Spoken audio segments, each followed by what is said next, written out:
Bienvenue notre cher fidèle ami internaute Batnia Sobazuli Makou Malam de nous suivre partout dans les quatre coins du monde sur votre chaîne La Merci du moment, la voix Céleste TV par Alvin Béa. Merci de la confiance sur Bossa, la Kabiso, s'abonner, toujours dans le magazine Yoga Base. Vous la présenté par votre humble serviteur Ezar Kane Tobeta Masolelo.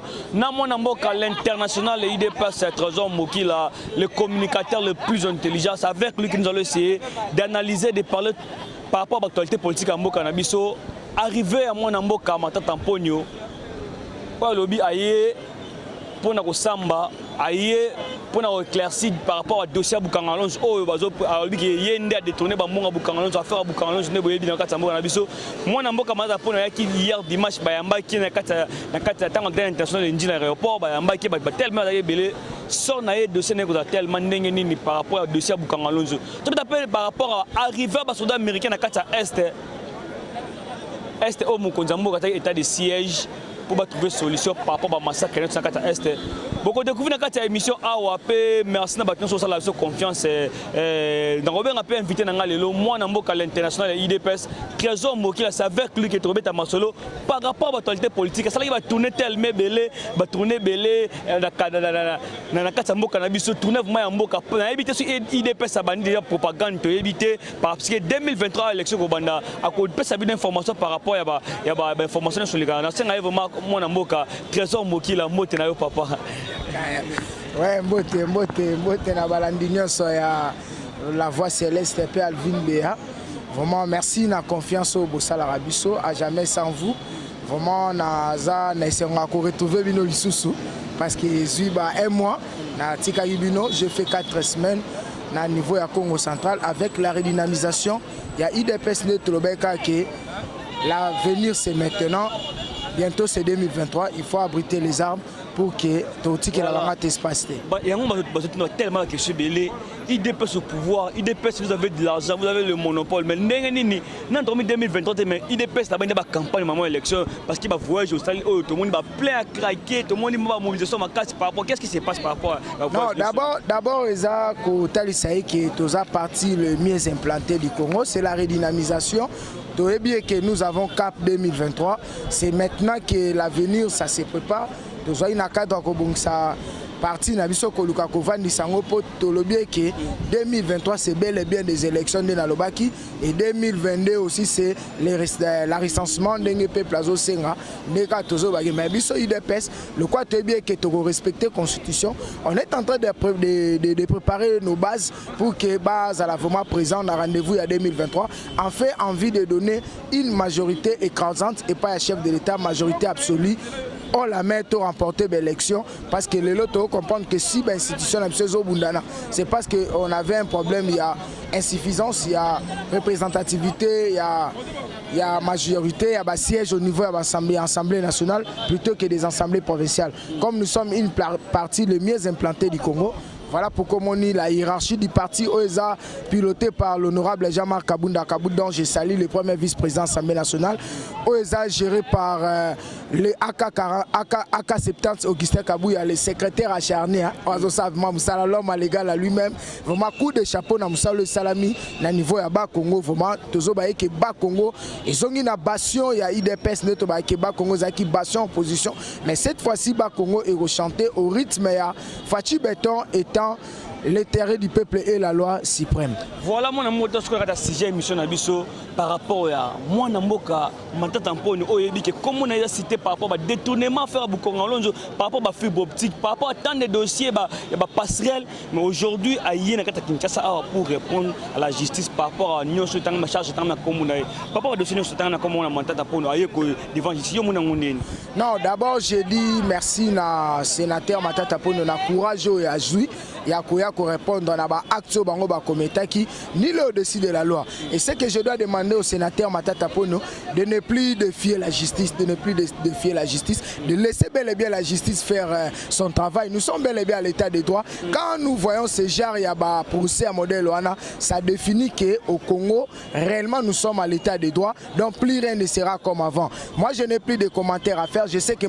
Matata Mponyo sera coupable par rapport il y a ba grief au IGF Azotia Likolo likolo na ye, qu'on se le dise la vérité, azwambonga bukanga lonzo ali yango atongela yango otozobenga université Mapon oyo kokoma na compte à l'état eza na bambongo ebele, il est allé à Conakry acheter des meubles pour qu'il akoma ko vanda kuna. Je pense que la justice est bel et bien présente oyo ko sala vraiment musala na yango, laissez la justice faire son travail. On ne défie jamais la justice car la justice c'est un signal fort qui définit un état de droit, qui définit l'avenir d'un état de droit dans un pays. Donc j'invite l'opinion nationale internationale au calme, baza penza calme, et surtout au sénateur Matata Pono atika ba agitation nae a kende ko ça de quoi aza innocent, mais moi je pense qu'il sera coupable vis-à-vis à ba grief au bache likolo nae qui a échappé vraiment la justice parce que bango batambusa kimboka oyo comme étant leur propre maison, comme étant leur propre parcelle. Aujourd'hui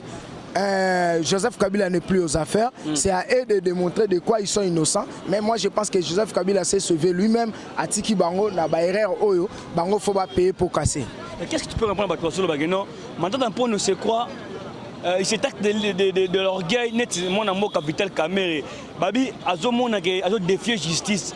D'autres personnes m'ont dit que non, azo mona qui attend preuve concrète à cause de la justice par rapport que non débat. On peut répondre bango Nico. Orgueil, on doit attendre preuve. C'est ce que j'ai dit, mon ami Kaya, mon ami Ezer, Mr. Cop. À défier justice na malobate, à défier justice par des preuves. Au côté, c'est que réellement il est innocent. Donc pour le moment, il est présumé innocent. Il est présumé innocent.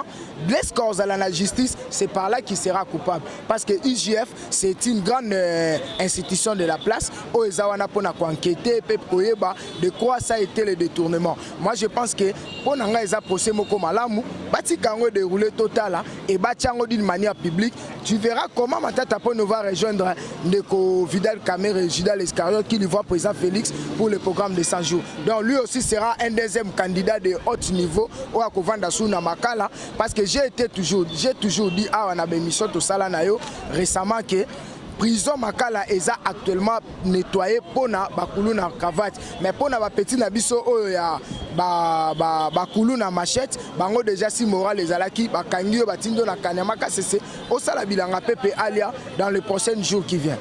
Voilà, tout ce que le solo par rapport au PA, moi Namoka Zoé Kabila, l'un des gouverneurs au Basali Pe Moussala tellement bien dans le régime moi Namoka Fati, mais comment le Aza Libanda, yo mona ngoni. Na lobano a to telema peka place na lobino ke azo sala musala malamu te. Bako sela ka mukolo makambu te. Lelo to suki hapa. Aza incompétent, il a d'abord un problème, il y a déficit intellectuel notoire, il a un problème dans Moutou-Naï. Donc il ne méritait pas à la wana. Lui il était là à cause de la malicité à grand frère Naï pour jouer les troubles faits afin d'encourager les milices et ainsi que tozobenga miliciens, mouvements insurrectionnels pour que jouer carte y a coup d'état pour que rendre insécurité dans la partie à Est. Aujourd'hui moi je pense que tout le monde est d'accord. Donc à qualité à Zoé Kabila être gouverneur ya Katanga, c'est une humiliation pour le Congo. Il ne mérite pas. A diriger qui malamute, soko tamboli na kati ya Tanganyika nyoso, okomona sema une partie oya vanda kinde abongisi. Abongisa Katanganyika bien nyoso te. C'est comme les gens disent que Moïse abongisa Katanga. Oh, Lubumba, excusez, Lubumbashi n'est pas Katanga. De même aussi que Tanganyika, parce que dans le niveau de Tanganyika, il y a eu des trafics, il y a des minéraux, non seulement pour l'intérêt de la République, mais c'était intérêt à un individu qui est Zoé Kabila. Vous pouvez croire qu'un gouverneur, il se permet à déplacer, d'aller dans une autre province pour donner des injonctions au gouverneur du Congo central, à Toumatoubouana, pour que Akokako livre secret bien privé mais heureusement, je suis communicateur d'investigation du parti. J'ai fait les tournées de la redynamisation et je suis allé descendre jusqu'à la société place société pour aventure, pour détournement illicite. Je suis descendu, j'ai vu des histoires, j'ai pleuré. Na mwanda kaka na mwanda sikaya tongela ba bien nae et sikaya asomba ba carrière à pétrole babiloko na ba hôtel ba pla akanga plage ya Zoé akanga plage ya l'état pour na kofongola plage na privé. Vous pouvez croire cela. J'ai descendu même dans le lieu. Bande ko balanda ka YouTube balanda nga na CSTV ba mona ki be mission na salaki na sur l'investigation à terrain. Donc Zoé Kabila n'a jamais dirigé. À sa qualité à gouverneur, il se voyait comme si il est devenu premier ministre. Il se déplace pour aller donner des injonctions dans un autre gouverneur à sa qualité monaï. Ça dit Babiloko ya sali et mérite à quitter. C'est que l'homme a semé, il a moissonné. C'est tout à fait normal. Dans le bail que va y a tempête, il y a changement et ça nous saki. Dans le bail qui est bandaki dans l'institution nationale, bientôt là maintenant et quitter dans l'institution provinciale, on va nettoyer et si Kanyoso Kabila Tchaki Bakal pour que Congo ait décollé na Katia 2022 et en 2021 au Tozali, plus rien ne sera comme avant. Mais moi, la procédure n'a pas été respectée de voir non, Moutou Obazogi a invitation à une carte Kinshasa, à une carte Kinshasa, mais na Simanaye Batrali Kolongolaye, l'absence n'a procédé à respecter procédure. Non, il y a ce qu'on appelle la continuité de l'État. Il s'est déplacé, Yemoka Salaki, lettre et déplacement et mission officielle. Ce n'est pas que Balongola qui est, il est redevable devant l'Assemblée provinciale. Il est redevable devant l'Assemblée provinciale du Tanganyika. L'Assemblée provinciale a décidé de statuer sur les motions présentées par rapport à Badoléance Batiaki Likolo Nae. C'est à lui de se défendre. Il est rentré pour aller défendre. Ce n'est pas que Toko Tsababilo Kotozo Kanisate. Zoé Kabila lui-même savait bien que je suis partant et il faisait ses déplacements pour la boycotter aux motions de censure au Batiaki Likolo Nae. Donc, c'est tout à fait normal. Comme on a que Koko à niveau ya comique aux la Libande à Masolo a mérité un go, donc à subir la loi et dire mais c'est la loi, il n'y a pas d'autre choix, c'est la rigueur de la loi. À présenter défense naïne de voilà. À présenter de défense naïne, il y a un déficit intellectuel très notoire, un déficit intellectuel notoire. Oh ya Koko défendre, il ne sait pas parler, il ne sait pas défendre, il ne sait pas défendre même son projet de société. Parce que Moutuya Bongo a défendre parce que tout ce qui est lui posait que des signatures. Lui posait que des signatures, contrôler. Il y a eu la mégestion, mégestion et aussi détournement illicite qui recadrer l'avantage de la province. Et c'est l'Assemblée provinciale qui a décidé. Il est redevable devant les députés provinciaux. Il était au service de la nation et non au service de Kingakati Yanae. Tanganyika Joseph Kabila, lui il a pris la province comme si c'était qui bien privé à la famille Nabango. Aujourd'hui, c'est qu'il a semé. Il a que moissonné. À moissonner, c'est tout à fait normal. Pour moi, Salami, Ezaka a été baza et belé. Donc, on a rappelé Bango que Mabé Ezaka petit à petit. Bami Bongama, mais dans le bail que tempête du changement est énoncé déjà. Et le mois qui l'Assemblée nationale. Maintenant, à Kotina, l'Assemblée provinciale, l'Assemblée provinciale, parce que qui déjà un plan machiavélique Joseph Kabila pour la compliquer beaucoup il y a le président Félix. Voilà. Mais tu que le Zoa Longo il y a sacrifice, ça veut dire que parce que Zoa Boué qui compte dans l'union sacrée et aujourd'hui Zoé Kabila est dehors, même ça c'est qui est bien mais Boy kondimaye parce que à côté de l'union sacrée. Non, Waneza Otozobenga faux fouillant. Ce n'est pas tous les gouverneurs qui sont dans les provinces sont dans l'union sacrée.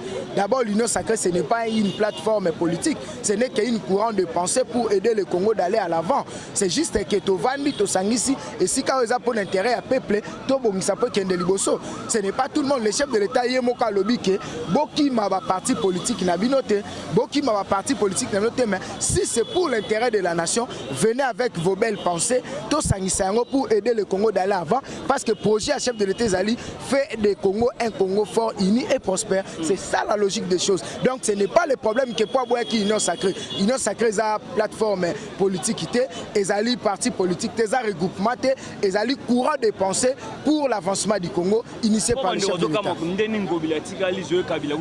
Non, il ne faut pas confondre la gestion de Ngobila et Zoé Kabila. Ici, nous avons d'autres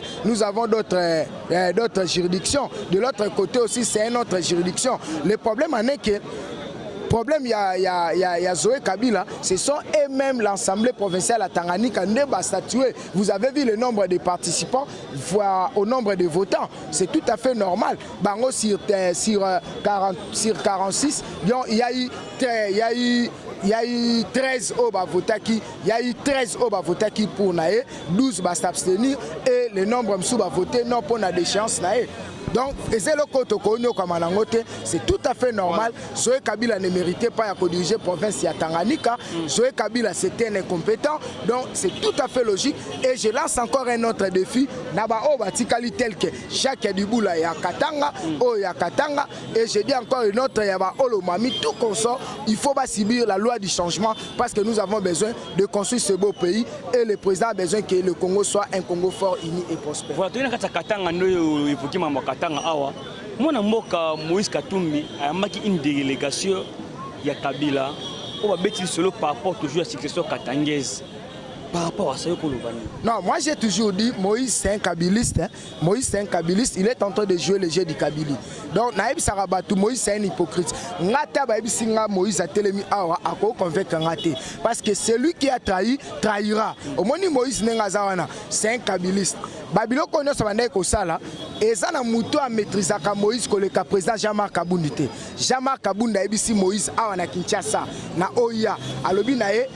On ne peut jamais oublier ce que vous avez fait na Katia Genève. Mais c'est faites attention. Cette fois-ci, c'est l'intérêt de la nation. Il y a un chef d'État qui scelle le salut du peuple et la loi suprême. Le problème à Moïse Ezani, Azoluka Nengeni a causé ce phénomène Kabila na Katia système autozanango, il y a principe à sacro-saint. Donc Moïse faut voir que le pouvoir a changé de camp. Le temps passé ne revient plus. Donc Moïse faut comprendre. Ce qui Moïse a dit autour de la terre, à Koko Yakana piège. Moïse faut soit exemple à Bemba, Nenge Bemba zo comprendre que ils ont préoccupé d'abord c'est le Congo. Pour l'intérêt du Congo, je dois m'aligner derrière la volonté du chef de l'État pour aider le Congo d'aller en avant. Donc Moïse est en train de jouer le jeu du Kabili. Babylone comme milice Souana et Banda le protégé de l'Union sacrée. Non, lui n'est pas un protégé. C'est juste pour l'intérêt de la. Non, c'est juste pour l'intérêt de la République. Ce n'est pas Moïse qui a fait qu'aujourd'hui qu'on puisse avoir l'alternance. L'alternance est venue par la volonté des députés et juste la détermination du peuple congolais qui veut totalement le vrai changement. Or, le vrai changement, c'est juste ce qui s'opère par la pression du peuple congolais. C'est ce qui est logique et c'est ce qui est très important. Voilà mon amboka, tout ce qu'on a est. Na est amboka place mkoza amboka vraiment état de siège. Mais on va te kuna maman Olive ex-première dame à lobby. Oh, je l'ai est un génocide silencieux. Est-ce que tu penses qu'il t'a mis un commanditaire? Tu as lancé un message qui a autorité.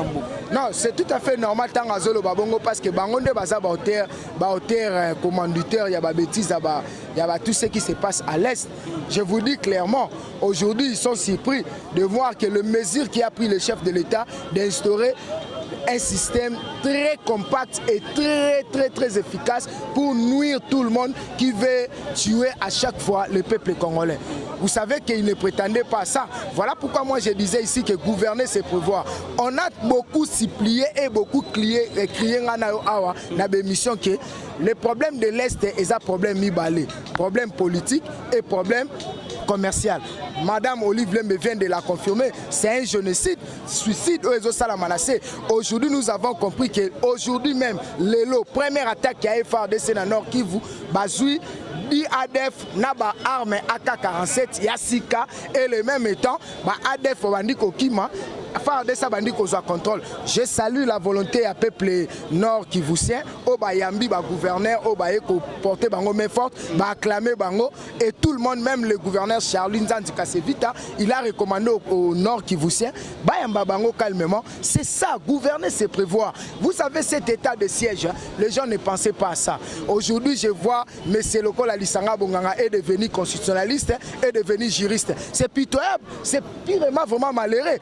Est-ce que Moutoulokola Lisanga Bonganga peut donner des leçons de droit au président Félix? Non, le président Félix est entouré par des juristes, et non seulement des juristes, mais des constitutionnalistes qui maîtrisent l'esprit et la lettre de la Constitution. Le problème c'est quoi? Le problème est que, et si quand on se faire milliardaire, le président vient de couper cette hémorragie. Et si quand on se faire millionnaire, le président de la République est venu couper cette hémorragie. Et si quand on va les hommes les plus riches, le président de la République est venu couper cette hémorragie, il y a un moment qui ça va passer. Et ça problème autour qui est politisé et ainsi que commercialisé. Maintenant, comme gouverner se prévoit, le président de la République a une résolution très compacte disposée par la Constitution. C'est la Constitution qui le dit. Lorsqu'il y a un ça ne va pas, un mouvement de guerre, un mouvement insurrectionnel, et ça persiste dans Kwemoko, le président a pleinement droit à décréter état d'urgence de guerre ou état de siège. Ce qui est fait, donnons confiance, cette génocide au livre, à ça Simanango, dans le mouvement insurrectionnel, au Yena Mobile, Naïba Finansaka. Je pense qu'il faut mettre fin. Moi, j'ai été à Banana, je viens de faire la tournée de la redynamisation. Je suis allé voir encore d'autres militaires au Bazana nous, la formation, mais Bazola Tabateni, Bazo Bimapo va déranger un petit peuple. J'ai passé par Kitona, à la base de Kitona. Vraiment, c'est déplorable. Mais je pense qu'avec la réforme de l'armée qui va nous poursuivre bientôt là, et ainsi que la restitution et la police, la biso n'enge bako, mais quand peut changer les choses, parce qu'avec des solutions compactes et très déterminées, moi je pense que état de siège, tout le monde une affaire militaire, les Américains, tout le monde, même un pays voisin, l'armée congolaise, qu'est-ce qui se passe? Mais c'est tout à fait normal. Le président était un président de l'Union africaine. Le pays, une partie de notre pays est en danger, il est menacé. Il y a un Senga qui va force vivre. Pour que tout mettre fin à la bêtise. C'est toute l'Afrique qui se plaint d'un problème à l'Est. Le problème de l'Est, c'est un problème autocoïco. Le Belango Nandenga Mukete. Ce Tobito Banda de 97 jusqu'au jour d'aujourd'hui, c'est plus de 30 millions de personnes au Bakoufina Est. Alors les 30 millions, on a des parents, des responsables. Il y a un que gouverner, c'est prévoir. C'est tout à fait normal. Président de la République a sa qualité de garant de bon fonctionnement. En même temps, président de l'Union africaine, il faut que les troupes comporter main forte pour mettre fin à la tuerie à Est, où ils sont influencés par des pays où ils sont sous-région à Grand Lac. Va comprendre que maintenant, il y a un temps pour toutes choses. Maintenant, c'est le temps de la paix. C'est ce qui est fait. Et tout à fait. Et même aussi, Bamindele Moussous, pas ça complice.